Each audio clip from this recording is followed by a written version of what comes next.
Magandang araw sa ating lahat, mga kaibigan at mga kababayan, mga kapatid. Sa sandaling ito, bibigyan po natin ng konting reaction itong nangyayaring kaganapan ngayon sa ating bansa. Ito po ay patungkol sa pag-aresto sa ating dating Pangulong Rodrigo Duterte.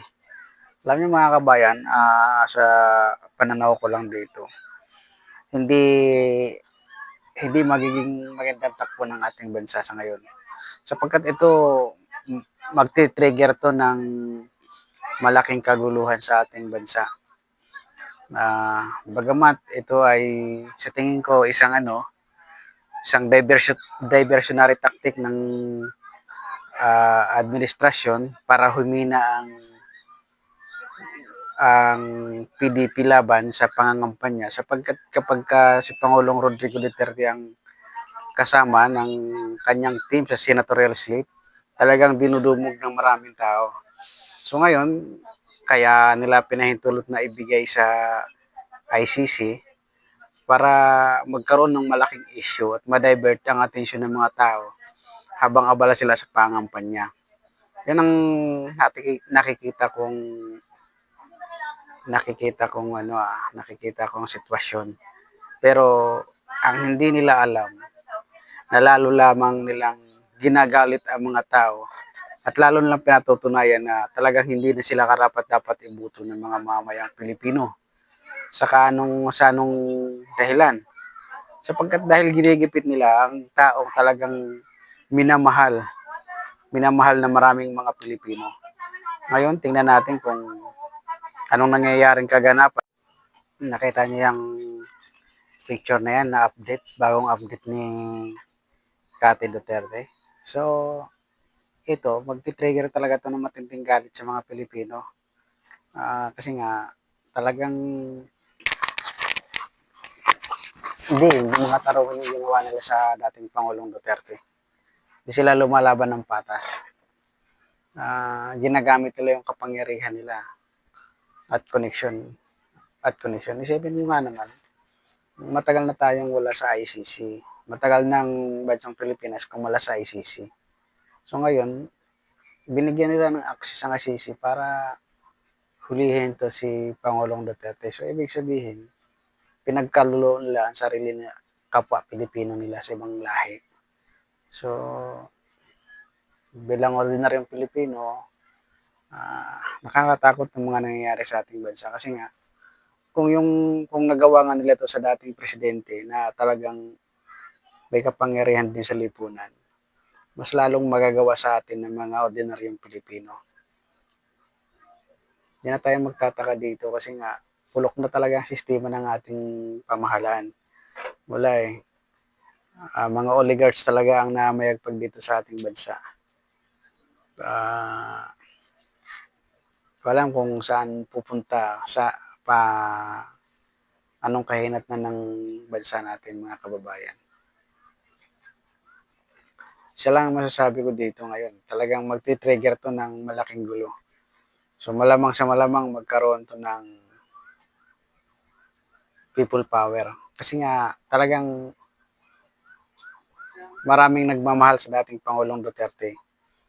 Yung mga galit lang naman dito, yung mga addict talaga eh. Ang iniisip lang nila yung kapakanan ng mga napatay na mga addict. Pero yung kapakanan ng mga nabiktima ng mga addict, hindi nila iniisip yan eh. So, pabor sila doon sa mga addict. Kasi nga, ko alam kung talagang yung gobyerno natin, no, addict din to. Bangag din to atang gobyerno natin eh. So, ganun pa man, tingnan natin ang mga development sa mga darating na araw. Kung anong kahinatnan nito. Sana naman makarecover to si dating Pangulong Duterte at maayos lahat na ito. Kasi magkakaroon talaga ng malaking gulo eh. Magkakagulo talaga sa Pilipinas. Magkakahati-hati ito eh. Baka mauwi pa to sa civil war.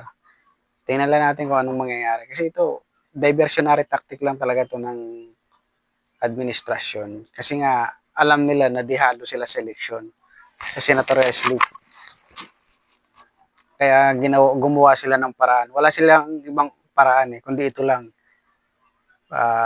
Ito lang tayo nilang paraan para humina yung pangangampanya ng PDP laban senatorial slip. Pero lalo lang nilang ginalit ng mamamayang Pilipino sa ginawa nila ngayon.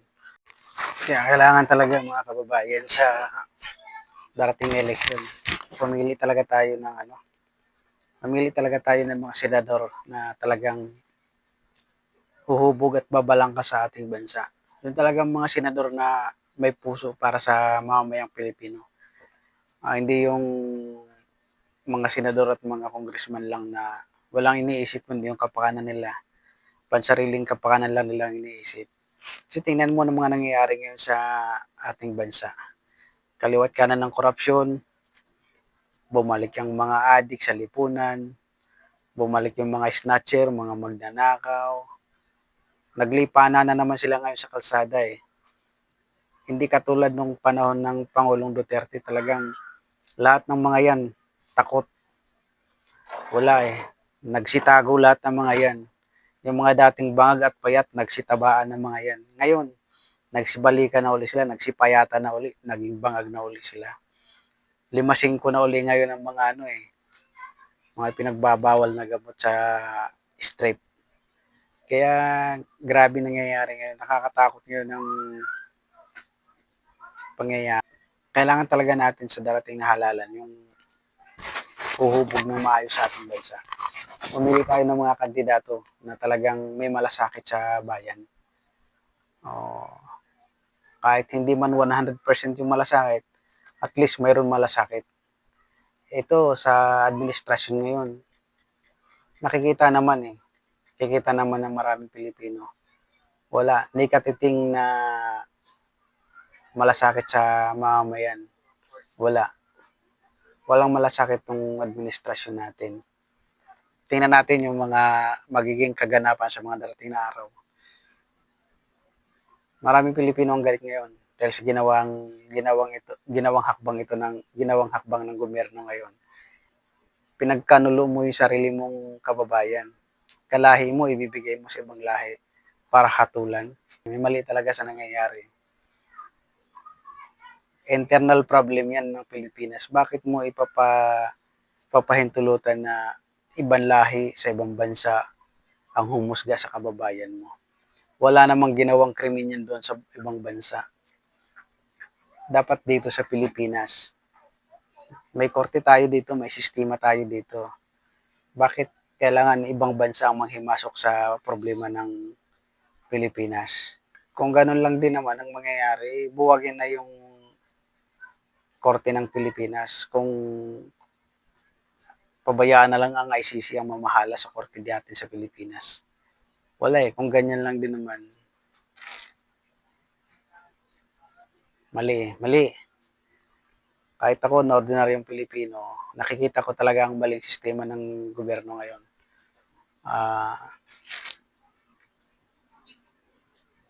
Mali talaga. Bueno, mga kababayan, mag-aabang lang tayo kung anong magiging kaganapan.